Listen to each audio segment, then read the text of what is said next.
Kamusta kayo mga kapirata? Sa video na ito ay pag-uusapan natin ang future ni Garp.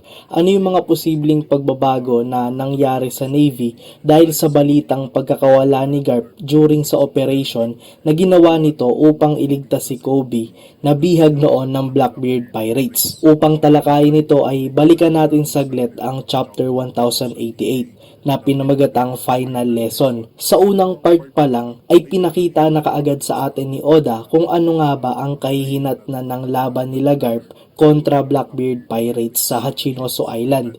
Ito ay noong nagtuturo si Garp sa mga batang student marine. Tinanong ni Garp kung ano yung gagawin ng mga ito kung sila ay nasa isang isla na may mga nakakatakot na halimaw at may kasama sila na isang matanda at isang sanggol. Ngunit ang bangka na meron sila ay kaya lamang mag-hold ng 2 tao. Ano yung gagawin nila? Si Kobe nga yung sumagot at sinabi niya na siya na lang daw yung aalis ng bangka upang makasakay yung matanda at yung sanggol. Binato nga ni Garp si Kobe at sinabing mali ito. Sabi ni Garp ang priority nila ay ang sanggol dahil malapit na din namang mamatay yung matanda. Sabi pa ni Garp kaya sila nasa Navy ngayon ay para iligtas ang future ng mga tao.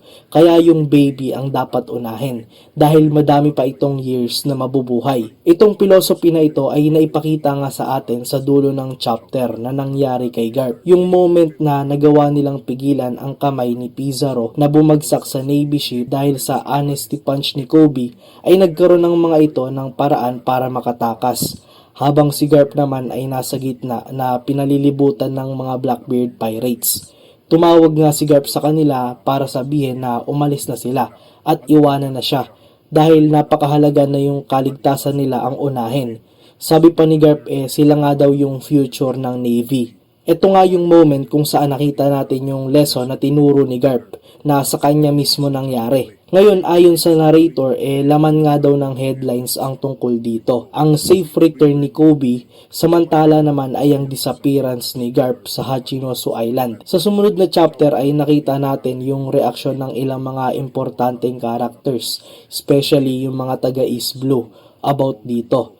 Pero hindi natin nakita ang reaksyon ng Navy. Knowing na si Garp ang legendary marine, malamang big deal ito dapat. Nakita nga natin na nabasa ni Saint Saturn yung headline, pero yung tungkol lamang sa balita na binanggit niya ay yung about kay Luffy at yung pagbarricade daw nito sa Egghead Island. Hindi nga nito minention yung tungkol kay Garp. Does this mean wala silang pakialam sa sitwasyon na yon? Well, posibleng oo. Una sa lahat, si Garp ay pumunta sa Hachinoso Island without orders. At isa pa, member ng Sword ang ililigtas niya. Knowing na yung Sword ay hindi na totally pinapakialaman ng Navy, posibleng tinuring na din nila na Sword member itong si Garp. Which para sa akin ay hindi malayong ganito yung magiging sitwasyon. Hanggang sa latest chapter nga wala pa tayong nakikitang balita or information kung ano nga ba yung nangyari kay Garp. Madami na nga nagsasabi na buhay pa daw si Garp dahil una, hindi naman sinabi sa balita na patay na siya. At pangalawa, malamang siya ay nasa ice time capsule na atake nga ni Kuzan or ability.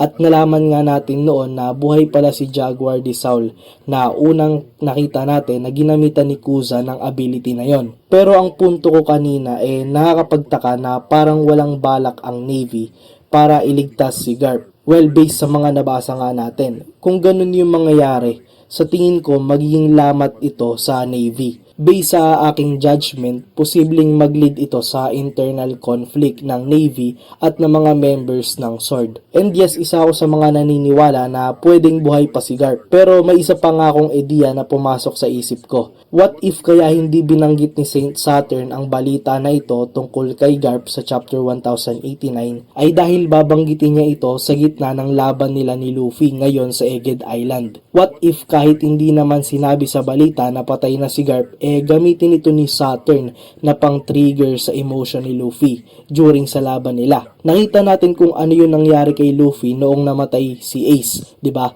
Nawalan ito ng malay at umiiyak na lang ito sa gitna dahilan para maging vulnerable siya. Ano pa kaya yung mangyayari pag napaniwala ni Saturn si Luffy na patay na yung kanyang lolo, na pinatay ito ng Blackbeard Pirates? Yan ay isang maikling speculation ko lamang. Ano sa tingin nyo mga kapirata? Maraming salamat sa panonood. Paalam!